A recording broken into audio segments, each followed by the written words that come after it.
में से सुनाई नहीं, पर अभी याद आ रही है तो सुना देते हैं। हमारे वृंदावन में एक भगत हुआ, उसका नाम था भोंदू। क्या नाम था? भोंदू। उसका नाम तो कुछ और था, पर वो इतना सीधा था कि सब उसको भोंदू बोलते थे। भोंदू का मतलब क्या होता है? सीधा। जैसे घर का बालक बहुत सीधा हो, सरल हो, सब उसको ये बोलते हैं, ये तो भोंदू है, बिल्कुल सीधा सरल है। और एक बात, हमारी बात सुन लीजिएगा बहुत ध्यान से। ज्ञानी ठाकुर जी को पाने में पीछे छूट जाएंगे, वैरागी भगवान को पाने में पीछे छूट जाएंगे, त्यागी भगवान को पाने में पीछे छूट जाएंगे, योगी भगवान को पाने में पीछे छूट जाएंगे, पर भोंदू भगवान को पाने में सबसे आगे रहेंगे। जो सरल है, जो सीधा है, जिसके चित्त में छल नहीं है, जिसके चित्त में कपट नहीं है। आपने कहा दिन तो दिन, आपने कहा रात तो रात, ऐसे को ठाकुर जी बहुत जल्दी मिल जाएंगे। ठाकुर जी को भोंदू बहुत प्रिय है। कबीर दास जी की पत्नी के विषय में हमने पढ़ा है। उनकी पत्नी पता है कैसी थी?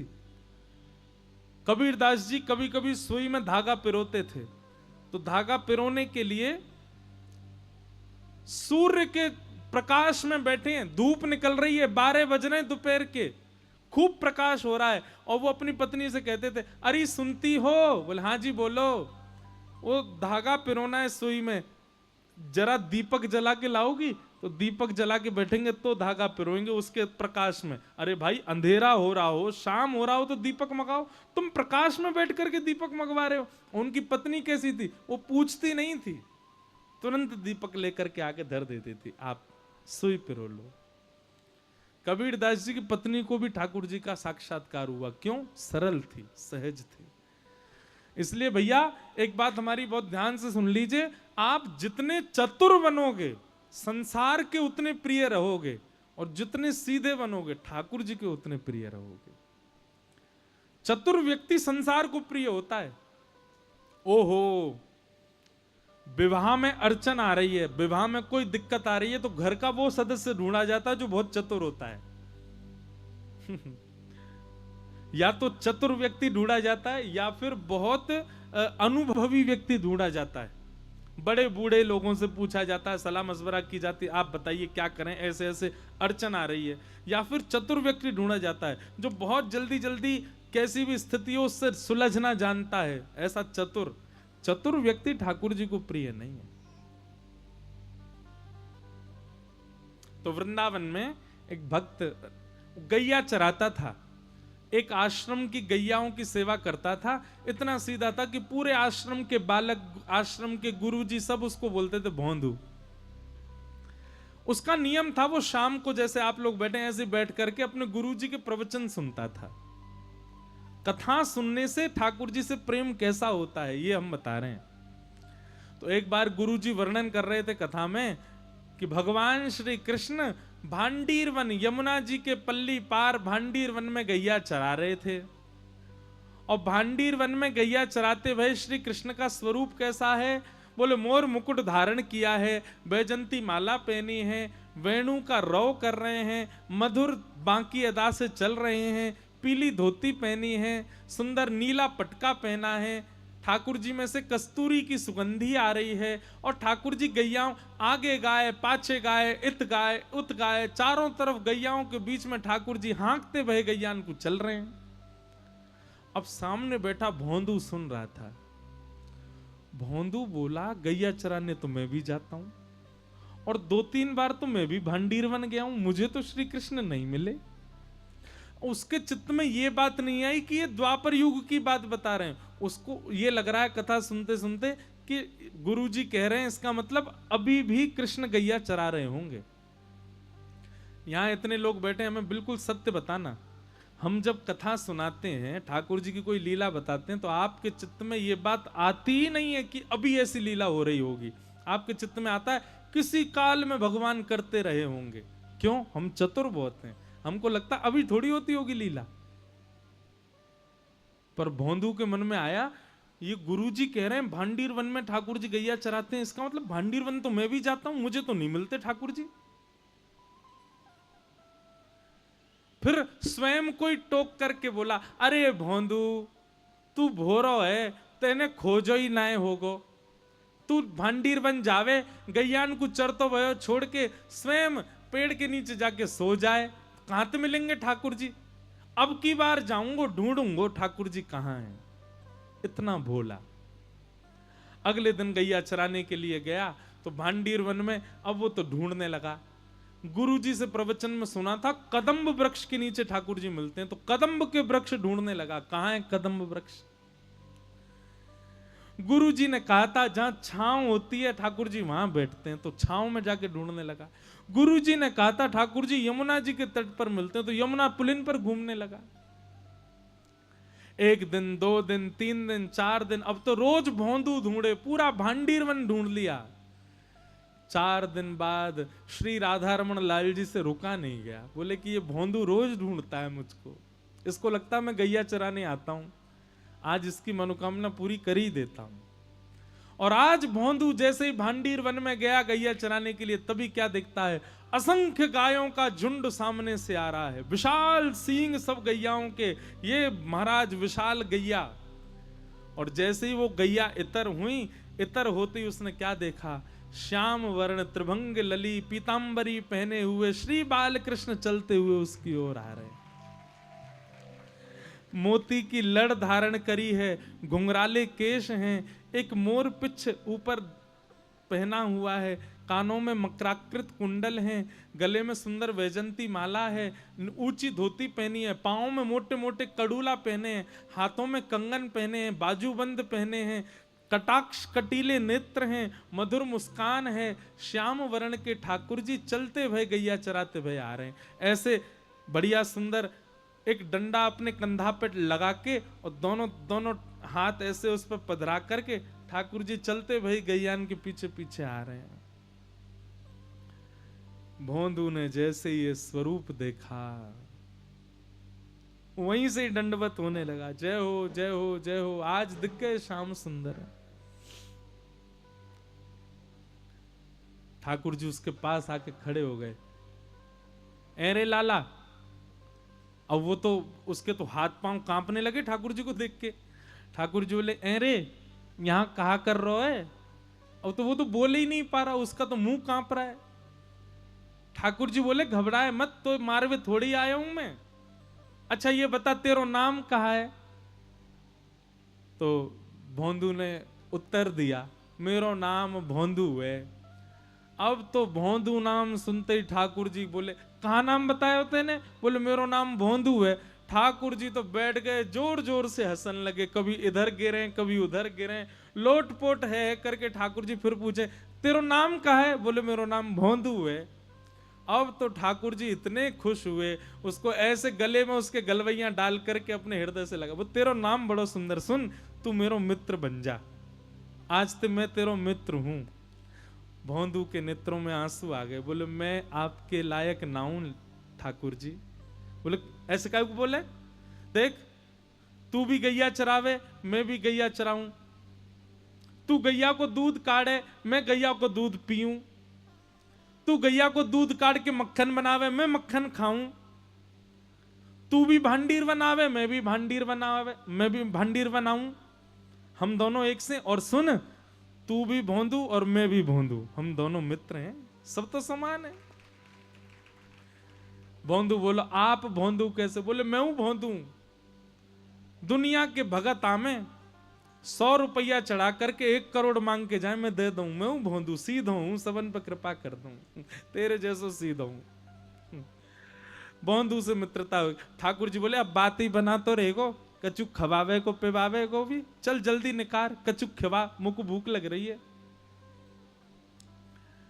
भोंदू 2 रोटी लेके गया था बस, उसने 1 रोटी ठाकुर जी के आगे धर दी। और इतना भोंदू है, अब हम आप सब लोग होते तो हम तो इतने चतुर सब धर देते थे ठाकुर जी के आगे, पर भोंदू ने 1 ही दिया, वो 1 मैं भी तो खाऊंगा।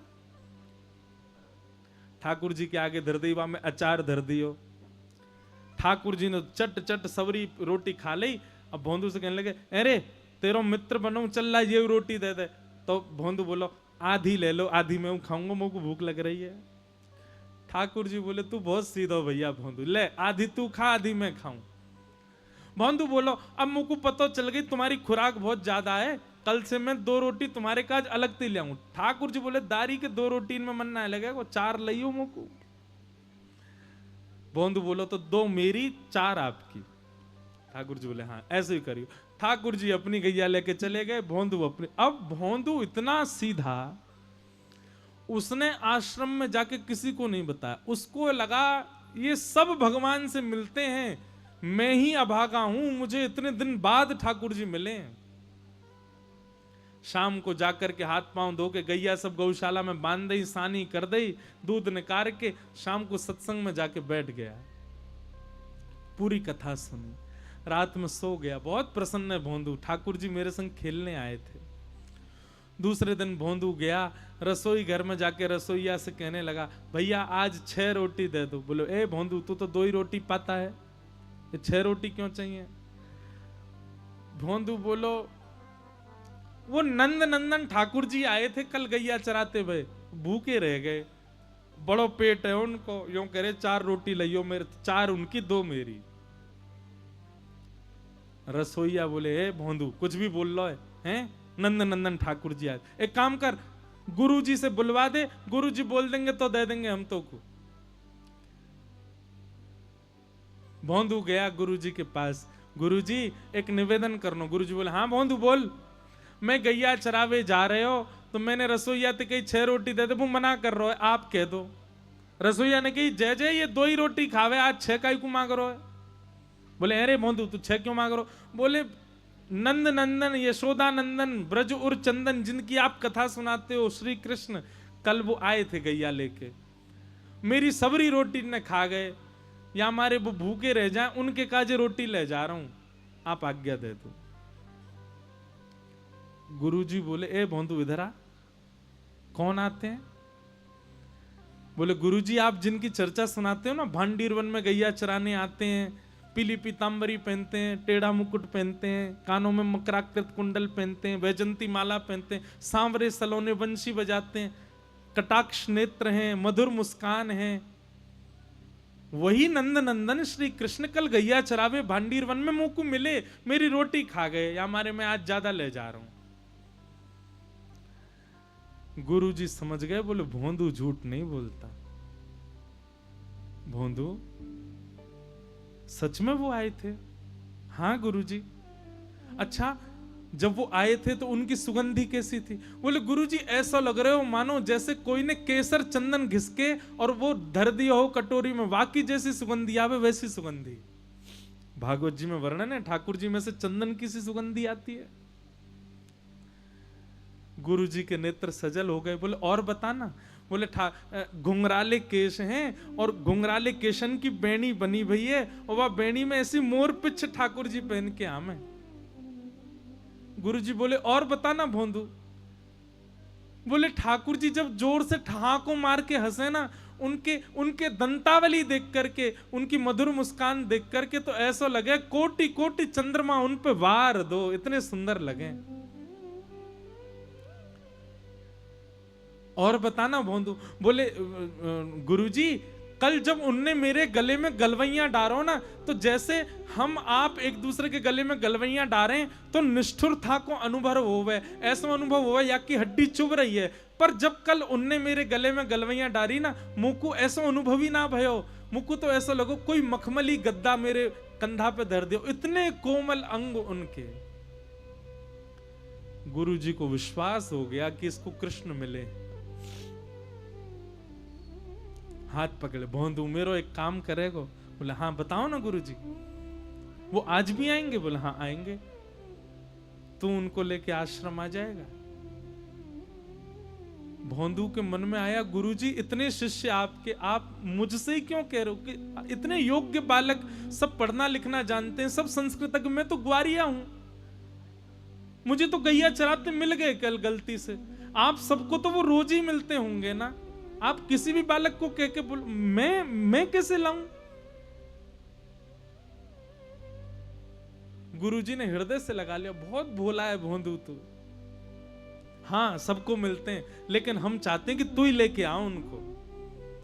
भोंदू तो इतना खुश हो गया कि गुरुजी ने मुझको पहली बार कोई कार्य दिया है। निकल पड़ा। आज बड़े उत्साह में गया भांडीरवन। भांडीरवन जैसे ही पहुंचा तो विलंब से पहुंचा, ठाकुर जी पहले ही पहुंच गए थे। ठाकुर जी बैठे थे, आया, जय जय क्षमा कर दियो, आज विलंब है। बोले नहीं, हम तो ते नाराज है, तू विलंब ते क्यों आयो? भोंदू बोलो, आज गुरु जी ने रोक लियो, फिर रसोईया ते मेरी ने झड़प है गई, रोटी ना दे रहो आपके काजे। तुरंत उसने पोटली खोली, ठाकुर जी की 4 रोटी उठा के दे, अभी भी 6 नहीं दी है ठाकुर जी को, 4 ही रखी है सामने। जे आपकी 4 रोटी, जे आपको अचार, और जे मेरो है या मत खा जाइयो, कल भूखो रह गयो मैं आपकी वजह से। ठाकुर जी रोटी पान लगे, भोंदू ऐसे घुटने दबा रहा ठाकुर जी के। ठाकुर जी के, जय जय, एक मेरी बात मानोगे? बोले हाँ। इतने वर्ष है गए मुझको गैया चराते भय, मेरे गुरुदेव ने पहली बार मुझसे एक जिज्ञासा करी है। ठाकुर जी बोले, का जिज्ञासा? आप मेरे संग आश्रम चलो गुरु जी के पास। ठाकुर जी रोटी पाते जा रहे हैं। ए भोंदू देख, तू हमारो मित्र है, हम तेरे मित्र हैं, जे गुरु जी बीच में मत लावे। बस मैं तोते मिलूंगा, तू मोते मिलेगा, और कोई से ना मिलूंगा मैं, सबंत मना कर दे। तू मेरो सखा है, बस मैं तोते मिलूंगा और कोई तो ना मिलूंगा। भोंदू बोलो, पहली बार गुरुजी ने कोई काम दियो, ऐसा तो मत करो। अरे मैं तो आपको जानतो ही ना हो, मैं तो आपको पहचानतो ही ना हो, मैं तो कितने वर्षन तो यहाँ पे गैया चरावे आ रहा हूं, मुझको पता ही नहीं कि आप भी आओ। गुरुजी ने ही तो बताई, गुरुजी ने ही तो परिचय करायो, गुरुजी की कृपा से ही तो मैं आपसे मिलो। अगर गुरुजी नहीं होते तो मैं आपसे कैसे मिलता? उन गुरुजी की इतनी बात तो मान लो, आप चल दो। ठाकुर जी बोले, देख भोंदू, हमारी अंतिम बार बात सुन ले, तू बस हमारो सखा, और कोई से हम बात नहीं करेंगे। भोंदू बोलो, तो नहीं जाओगे आप गुरुजी के पास? ठाकुर जी बोले, नहीं जाएंगे। बोले, अंतिम बार पूछ रहा हूं, जाओगे कि नहीं जाओगे? ठाकुर जी बोले, नहीं जाएंगे। भोंदू ने 1 रोटी तो ठाकुर जी पा रहे, 3 रोटी सामने पड़ी, तीनों उठा लेंगे। बोले, जेऊ गुरु जी की नो मत खाओ। और सुनो, जे आधी रोटी अभी बची, याकूब दे दो, ये भी गुरु जी की रसोई में बनी है, याकूब मत खाओ। ठाकुर जी के हाथ से आधी रोटी छीन ली भोंदू ने। अरे गुरु जी की कृपा से मिले हो, मैं एक ही बार तो आपसे कह रहा हूं कि गुरु जी से मिलवे चलो, मना कर रहे हो, ज्यादा ही भगवान बन रहे हो अपने मन में। ठाकुर जी बोले, रोटी तो पूरी पान दे। नहीं मिलेगी रोटी, रोटी भी गुरु जी के घर की है, और रोटी खावे को इतना ही मन है तो पहले मुंह को वचन दो कि गुरु जी के पास चलोगे तो रोटी मिलेगी, नहीं तो नहीं मिलेगी। ठाकुर जी बोले, ले जा अपनी रोटी ने, लेकिन तेरे गुरु के पास ना जाऊंगा मैं। भोंदू ने तुरंत पोटली बांधी, और पोटली बांध करके और उठ गयो, अपनी गैयान को इकट्ठो करने लगो। ठाकुर जी बोले, क्या कर रहा है? बोले, क्या कर रहा हूं? का गैया ने लेके जा रहा हूं कहीं और सुनो, मैं क्यों जाऊं, तुम जाओ, तुम जाओ यहां से, अपनी गैया ने लेके कहीं और चरावे जाओ, जे भांडीर बने, जे भी मेरे गुरुजी ने बतायो, यहां आप अपनी गैया लेके नहीं आओगे, कहीं और गैया चराओ। ठाकुर जी बोले, देख ऐसे गुस्सा मत करे, हम तेरे सखा हैं। भोंदू बोलो, मैंने तो आपसे कही ना कि मेरे सखा बनो, खुद ही आए, आकर के मेरे गले में गलवैया डाल के भोंदू नाम सुन के हंसन लगे। और सुनो, जे भोंदू नाम इतनो प्रिय लगो ना, जे भी मेरे गुरुजी ने धरो मेरो नाम तो कुछ और है, सब मुझको भोंदू बोले। ठाकुर जी बोले, देख भोंदू, तू उदास मत हो। नहीं, उदास तो मैं है गयो और नाराज है गयो, और सुनो, आम पाम 100 साल की कट्टी, मिलवे मत आइयो मोते, मोए कोई संबंध ना रखनो आपते, चले जाओ। ठाकुर जी मनी मन तो प्रसन्न हो रहे, कितना बोला है। अब फिर ठाकुर जी पकड़, देख तू भोंदू जाने ना, मैं भगवान हूं, मैं परमात्मा हूं, मैं ऐसे सबंत मिलन लगो तो फिर बवाल है जाएगो। तो सबते मिलवे की कौन कह रहा हो, मेरे गुरु जी ते मिल लो। बोले, तू समझे ना है, आश्रम जाऊंगो, एक गुरु ते मिलूंगा, तो वृंदावन में इतने आश्रम है, सब गुरु कहेंगे हम तो क्यों ना मिल रहे, हमारे भजन में कोई कमी। तो भोंदू बोलो, तो कहा जा रहा हो सबंत मिल लो। ठाकुर जी बोले, तू समझेगो ना बात है। भोंदू बोलो, मोह ना समझ रहा हूं, अंतिम बार पूछ रहा हूं, चलोगे कि नहीं? ठाकुर जी बोले, मैं ना जा सकूं। भोंदू बोलो, ठीक है, तो अब कल से मैं आपको नहीं दिखूंगा। और भोंदू अपनी गैया लेके जान लगा। वो वास्तव में नाराज हो गया ठाकुर जी से। ठाकुर जी ने कही, भोंदू, अरे भोंदू रुक जा। भोंदू ने पीछे पलट के भी नहीं देखा। चलते चलते चलते चलते जब भोंदू इतना दूर चला गया कि दिखना बस बंद होने ही वाला था, ठाकुर जी से रुका नहीं गया। अरे ठाकुर जी का कोई त्रिलोक थोड़ी छिन रहा था, ठाकुर जी का कोई वैकुंठ लोक थोड़ी छिना जा रहा था, भोंदू ही तो जा रहा है, जाने देते। लेकिन ठाकुर जी को इतना प्रेम हो गया, भोंदू से दौड़ करके गए और भोंदू के कंधे पर जाकर के लद गए और लद करके बोले, अब ले चल अपने गुरुजी के पास, चल तेरे गुरुजी तो ही मिल के आऊंगा आज मैं। और भोंदू ऐसे पीछे अपने कंधा पे लटका करके, पीछे से तो हाथ ऐसे कर रखे हैं ठाकुर जी ने, और यहां से दोनों ऐसे पैर पकड़ करके भोंदू अपने कंधा पे लेकर के ठाकुर जी को गया। संध्या का समय, गुरुजी द्वार पर ही बैठे थे, तभी देखा कि आश्रम की गैया आ रही हैं।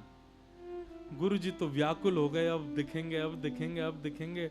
और जैसे ही उन गायों का झुंड थोड़ा सा इतर हुआ, तभी वो दृश्य देखा, वो छवि देखी, भोला भाला सा भोंदू और अपने कंधे पर जगत नियंता जगदाधार श्याम सुंदर को पिद्दी पर लेकर के आ रहा है।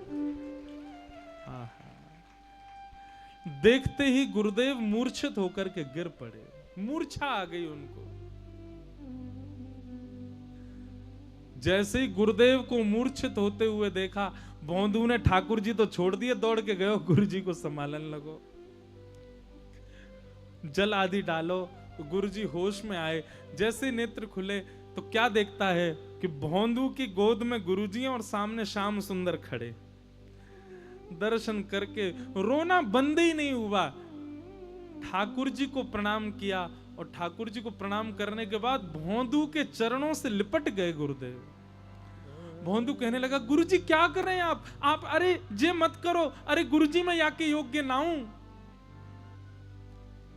गुरु जी कहने लगे, भोंदू अपना घर त्याग दिया, अपना परिवार त्याग दिया, सन्यास मार्ग अपना लिया, वृंदावन आकर के बस गए, वेदों का अध्ययन किया, शास्त्रों का अध्ययन किया, अनुष्ठान किए, पुराणों का अध्ययन किया, विद्वान बने, लेकिन कभी ठाकुर जी को नहीं देख पाए।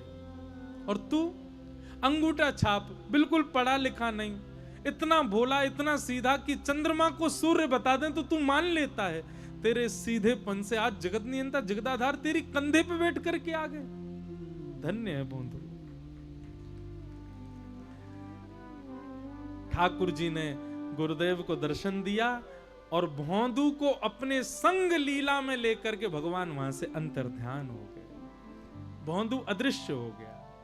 ठाकुर जी उसको लेके चले गए अपने संग। भैया, चतुर बन के आप संसार के प्रिय बन सकते हो, पर भोले बन के, सीधे बन के, सहज बन के, सरल बन के आप ठाकुर जी के प्रिय बन जाओ। इसलिए सहज रहो, सरल